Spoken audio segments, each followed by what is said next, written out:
The news at 5:30 starts right We now. begin this afternoon with one person dead and several others injured in an early morning fire near the Atascosa-Bexar County line. One of those injured is a Bexar County Sheriff's deputy. Our Camelia Juarez is at the scene of the tragedy with more on the fire investigation and the conditions of those who were injured. Camelia.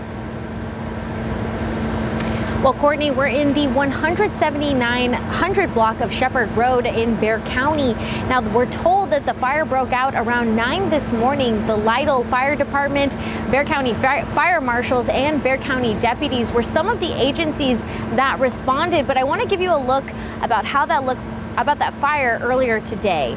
Now, when first responders arrived, county officials say 2 people had already escaped from the trailer home. They were severely burned and rushed to the hospital, but 1 person was still trapped inside. Bexar County officials say the rescue effort was delayed because the fire was too intense. Sadly, the person trapped inside died. A Lytle firefighter and a deputy also suffered burn injuries trying to save that person. They were treated at the scene. 2 other Bexar County Sheriff deputies had to be treated for smoke inhalation. Bexar County spokesperson Tom Pine says first responders made several attempts to save the person inside. They're okay at this point, but again, it was desperate efforts to get in there, right? But they tried, and unfortunately, they were not able to get in there in time. Officials are still working to find out what caused this fatal fire and identify that person who died as a result of the fire. Reporting live from Southwest Bexar County, Camelia Juarez, KSAT 12 News. Thank you, Camelia. Back here on the northwest side in San Antonio, firefighters are investigating a house fire that forced a man and woman running to safety. Crews were called out to the 3300 block of Nantucket Drive off Vance Jackson. They were met with heavy smoke and fire could be seen coming out of the vents of the attic. We're told firefighters had some issues entering the house because of some clutter, but managed to get inside and put out the flames. They said it looks like the fire started around the fireplace, then spread up into the attic. No one was injured. Right now, the home is unlivable, though.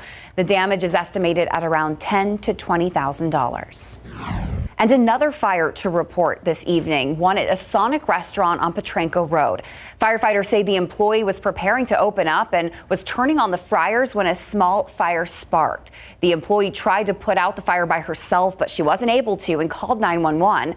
Firefighters were able to put it out, but not before it caused significant damage to the kitchen area. Thankfully, no one was hurt, but investigators are now looking into why the restaurant's automatic extinguishing system did not work. An off-duty Somerset officer tased with his own weapon, causing him to open fire, hitting a 34-year-old man in the chest. It happened just before midnight in the 100 block of Southwest Loop 410 near Highway 151. SAPD investigators say the wounded man was part of a group that was being escorted off the premises for being intoxicated and belligerent. Detectives say the off-duty officer took out his taser and was pointing it at the ground when the suspect allegedly snatched it away from him and took off running. The officer chased the man, and SAPD says the suspect then fired the taser and hit the officer. We're told the officer pulled his gun and shot the suspect, who was then taken to the hospital in critical condition. SAPD is talking to witnesses, and they are still investigating the incident. A man recovering from 2 gunshot wounds after answering a knock at his door and finding a man with a gun. His home is in the 200 block of Coney Avenue. Police say, according to that 39-year-old victim, it was around 10:45 when someone came to his door knocking aggressively. The men got into a verbal argument, and that's when police say the suspect pulled a gun and shot that homeowner. He was hit in the abdomen and the arm and was taken to the hospital with non-life-threatening injuries, so he's expected to be okay. The suspect reportedly sped off in a dark-colored pickup truck, but has still not been found. News around Texas now. A shelter in place has been issued for some people in Katy because of an ammonia leak. The leak apparently happened at a warehouse. Fire investigators say so far no injuries have been reported in connection with that leak. Health officials remind the public ammonia is a pungent gas with suffocating fumes. It's not clear when the shelter-in-place order will be lifted. The National Transportation Safety Board investigating a plane crash in Lakeway, which is west of Austin. Lakeway police say the single-engine plane was heading to Tennessee when it lost power. The pilot was able to glide the plane onto a driving range at the Live Oak Golf Course near the Air Park community. The pilot was the only person on board the plane and was not injured. Rescue workers continue to search through the devastation, hoping to find more survivors nearly a week after the 7.8 magnitude earthquake struck Turkey and Syria. ABC's Lama Hassan reports the astounding death toll across both countries is now at more than 33,000. Nearly a week after that devastating earthquake struck Turkey and Syria, Turkish officials issuing arrest warrants targeting more than 130 people allegedly involved in the construction of those collapsed buildings that killed thousands of families as they slept. The hope of finding any more survivors buried beneath the rubble continues to fade. Yeah, it's many days beyond now. So naturally, the temperature, the climate's pretty rough here. And the type of collapse and structures that are down on them are make it very difficult for them. Still, glimmers of hope as rescuers work tirelessly to find survivors. In Hatay, Turkey, a 2-month-old baby pulled from the rubble of a decimated building. Nearby, a 7-year-old boy rescued at the 136th hour. And 147 hours after the quake hit, this 10-year-old girl now freed from beneath the destruction. USAID rescue officials and dogs continue to scour hundreds of sites across the city, hoping to find more survivors. U.S. military aircraft and supplies are now arriving in Turkey to aid the response. But across the border in Syria, there have been challenges getting aid to the victims. People haven't got food, they haven't got medicines, they haven't got basic hygiene supplies. The water and sanitation is in ruins. So this is a community for whom the earthquake was one massive hit. But the grave danger they face now almost affects more people. For those who survived the quake, many are now left with nothing. Temporary accommodations made out of shipping containers that were used to house World Cup fans in Qatar are now being shipped to Turkey to provide shelter for some who are now homeless. Lama Hassan, ABC News, London. Right after the break, a relationship between rider and horse makes all the difference on the farm and on the cattle trail. We're heading out to the rodeo, to the cutting horse competition, to get a close look at some of the best duos in the event. All right, let's rodeo San Antonio. We are dropping in on some popular and impressive events, including horse cutting. Alyssa Cole brings us to the competition and tells us more about the awesome sport.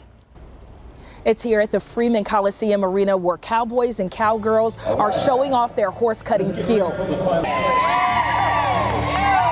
Rodeo is a time when people from across the country come together in one place to celebrate cowboy culture. Part of the rodeo celebration includes cowboys and cowgirls showing off their ranching skills. One of them is horse cutting. Horse cutting is when the rider separates a cow from a herd to brand it. But today, there will be no branding. Instead, the riders are being timed on how long they can keep the cow away from the herd. Stock show and rodeo leaders say spectators take away more than entertainment from horse cutting. They take away different techniques, too. Different techniques, different ways. I know some people have they tape the horse's legs. Now this event and so many others are happening throughout the day, so if you find yourself here at the rodeo grounds, feel free to swing by. There's plenty of space and open seats, and for more information on other events happening here at the rodeo grounds, you can visit our website at KSAT.com for a listing. Alyssa Cole, KSAT 12 News. Very excited that it is rodeo time here in San Antonio. Always. For sure. All right, a look outside with live cam looks a little different than it did 24 hours ago. More cloud cover has been streaming across the south central Texas sky today, mainly mid and high level cloud cover, but still, because of that, temperatures still in the 60s, at least what we saw out there earlier this afternoon. The three biggest things to know heading into the upcoming week: temperature roller coaster. This week will start off a lot warmer than how we'll end it. A gusty wind will kick on at times as well, and we have a few small rain chances. We'll detail all of that after the break. Well, I know yesterday we were talking about the wind, Mia, and that has died down a lot today. It really has. Yeah, the biggest story of the day today has been kind of the cloud cover that's moved back in. Yesterday, we just had full blown out sunshine, beautiful blue skies. This morning, we started off with some clear skies in spots. In fact, take a look at this photo that was sent in via KSAT Connect of the Sunday morning sunrise from Yvonne here in San Antonio. Very nice sight to wake up to earlier this morning, but it was cold out there. In fact, here in San Antonio, we woke up to temperatures in the mid-30s. Now again, the cloud cover has been with us today. Temperatures still were able to climb into the 60s across a good portion of the area for those Sunday afternoon highs. Still do have relatively low dew points on hand, which means low humidity. It feels comfortable to step out to. Temperatures will fall into the 50s if you're stepping out for any of those evening plans. Now, as we head into our Monday, not quite as cold of a start as what we saw out there earlier this morning, but still you will want the extra layers stepping out for the Monday morning drive. We'll start off in the mid-40s here in San Antonio, maybe a very, very isolated sprinkle. I think better chances of finding that across our western counties throughout the first half of the day. Still holding on to the cloud cover tomorrow. Overall temperatures are headed for the upper 60s and low 70s, so there's that warming trend that will take effect into tomorrow, and that will continue into the first half of the upcoming work week. Something else that I do think you'll notice tomorrow, a healthy south wind, especially throughout the second half of the day, gusting upwards of about 20 to even 25 miles per hour at times. Still do have that small rain chance in the works as we head into the overnight hours on Monday. We see a quick boundary float across south central Texas. That's still associated with this area of low pressure out near the west coast. That will continue tracking eastward here over the next 36 hours. Notice by tomorrow afternoon, it's moving across the desert southwest. It will then take more of a northeasterly track throughout the overnight hours on Monday, but still, I think it's possible that we find a few showers out there, generally some light rain. That continues into the early morning hours of our Tuesday. Better chances of finding that across our northern and then eastern counties, really into the early morning hours of our Tuesday, and then we'll see more sunshine return throughout the remainder of our Valentine's Day plans, but do know that it will be pretty windy out there with some wind gusts upwards of 30 to maybe even 35 miles per hour at times. Again, coverage is looking relatively limited with Monday night and early Tuesday's rain chance, and overall totals are not expected to be that impressive, generally less than 1/10 of an inch for those that are able to cash in on some of that activity. Earlier in the newscast, we were talking about that temperature roller coaster. You can see it right here. Tuesday, even warmer than what we're expected to find out there tomorrow. Daytime highs topping off in the mid-70s. How about near 80 degrees? Unseasonably warm conditions as we head into the middle of the week. And then Wednesday overnight into the early morning hours of our Thursday, a second front looks to move in. That one could also spark a few isolated showers there as well, Courtney, and then cooler than average temperatures round out the week. So we've kind of got that big time temperature swing from one side of the week to the other that we'll be keeping eyes on. Okay, Mia, thanks. Something for everyone. Exactly. All right. Well, everyone can be excited about boxer Mario Barrios, Larry, and showing off here in his hometown. Absolutely. In the Alamo Dome last night, Mario Barrios, the Aztec Warrior, looked good, winning by TKO in the 8th round. Plus, the Spurs, they got some guys back last night, which was very much needed, but they didn't get what they really needed, a victory. Coming up.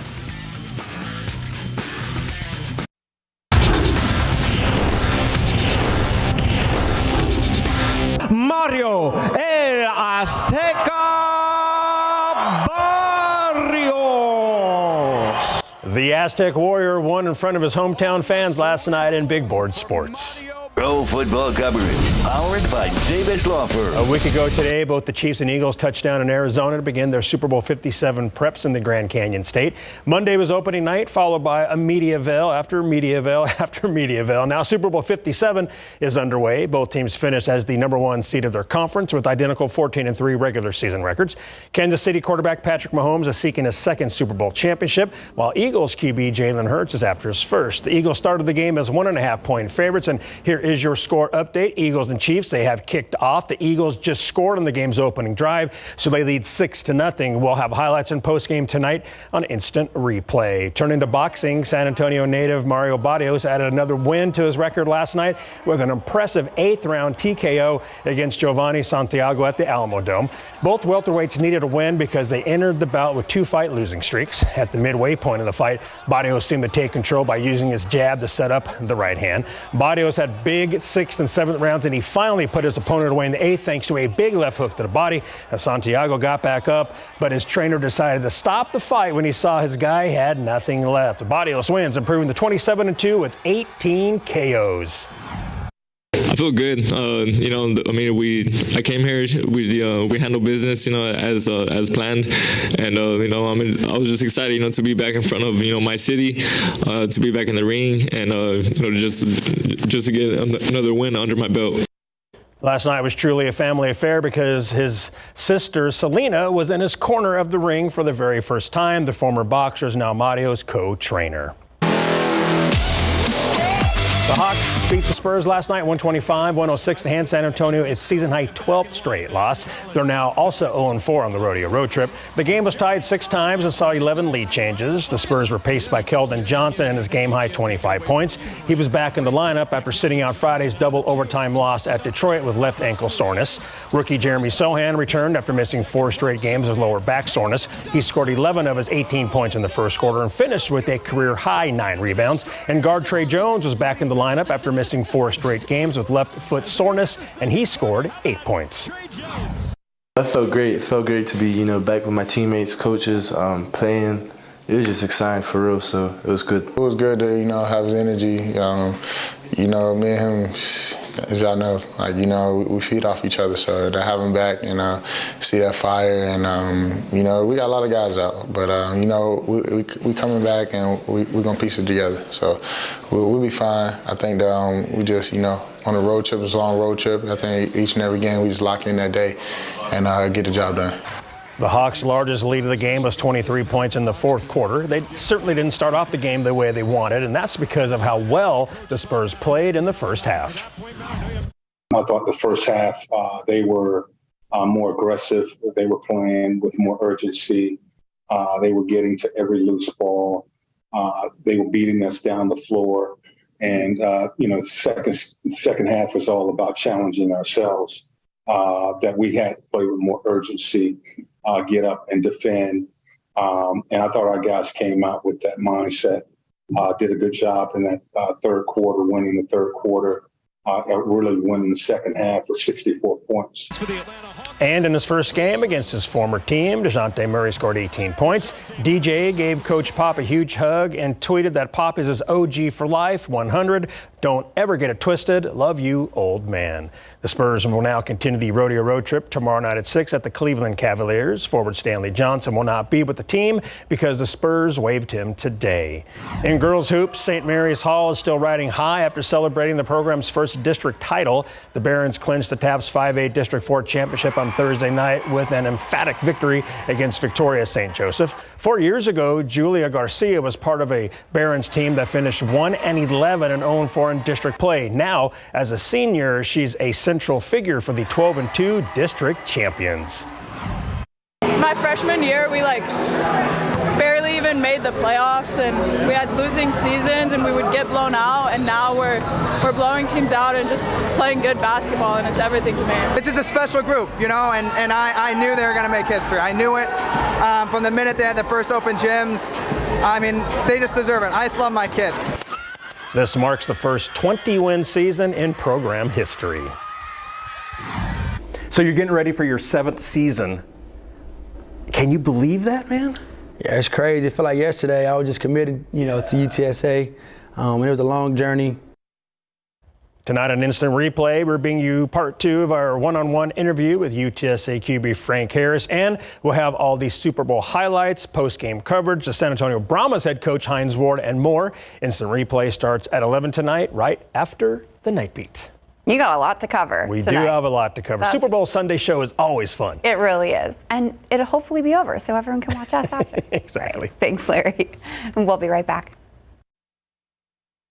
All right, temperatures turn cool for any outside watch party plans that you may have this evening, falling into the 50s over the next several hours. Again, we'll start off tomorrow in the 40s. The warming trend, really the big story throughout the first half of the week, along with some windy conditions at times, and then a few small chances for rain here and there. And then, Courtney, even cooler conditions as we head into the second half of the week and next weekend. Looking forward to it. And we're looking forward to seeing you at 10 o'clock on the Night Beat.